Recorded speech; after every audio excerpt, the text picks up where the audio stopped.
Aquarius, give me the Queen of Swords. Give me the Queen of Swords for air sign, Gemini, Libra, and Aquarius.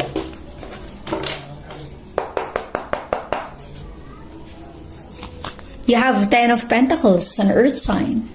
Ibig sabihin nito, maaaring within your family. Nagkakaroon ng bangayan or iwasan. Okay? Maaaring ang iba sa inyo dahil sa pera. Nagkakaroon kayo ng problema kasi bakit mas marami yung mana niya or mas marami yung natatanggap niya kaysa sa'yo. So, para bang merong silipan na nangyayari. Para bang feeling mo unfair yung sitwasyon.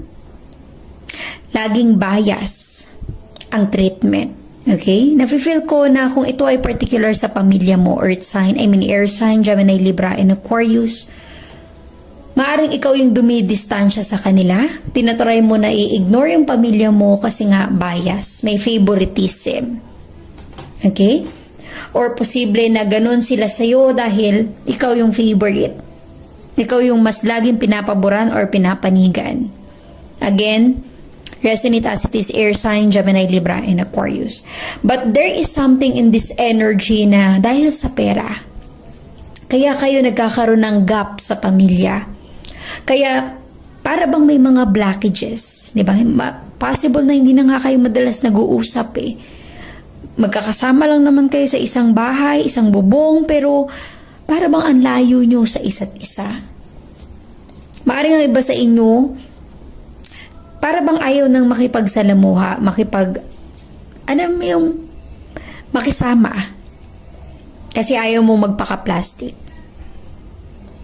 Nafe-feel ko na there's a gap sa pamilya kasi nga may iringan, may inggitan. Kumbaga, hindi ka na masaya kasi nararamdaman mo yung paglayo ng loob nyo sa isa't isa. With the 10 of Pentacles, para bang priority nyo na lang is mag-ipon, mag-save. So let us see. Parang iba sa inyo mayaman, may kaya. Possible na marami ring utang. Give me the High Priestess for air sign, Gemini, Libra, and Aquarius. Give me the High Priestess for air sign, Gemini, Libra, and Aquarius.